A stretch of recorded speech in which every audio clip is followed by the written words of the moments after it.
আজ দশমী, মায়ের যাওয়ার সময় প্রায় এসে গেছে। সকলেরই মন মেজাজ খুবই খারাপ।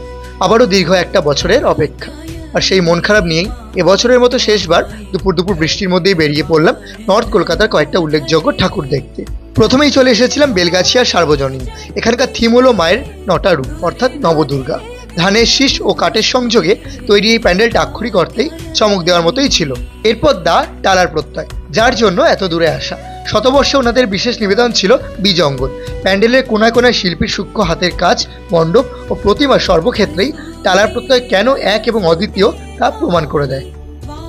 এরপর টালা বারোয়ারি, পল্লী সমাজের ক্ষুদ্রাতি ক্ষুদ্র সূক্ষ্ম ভাব দ্বারা শিল্পী তুলে ধরেছেন এই মণ্ডপে।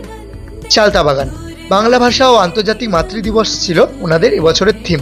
মায়ের অপূর্ব রূপ তোমাকে মুগ্ধ করতে বাধ্য। সবশেষে চোরবাগান, অ্যাকোয়াটিক ওয়ার্ল্ড ও তার সাথে মায়ের সুমধুর প্রতিমা বেশ ভালো লেগেছে। সকলকে শুভ বিজয়া, ভালো থেকো, সুস্থ থেকো।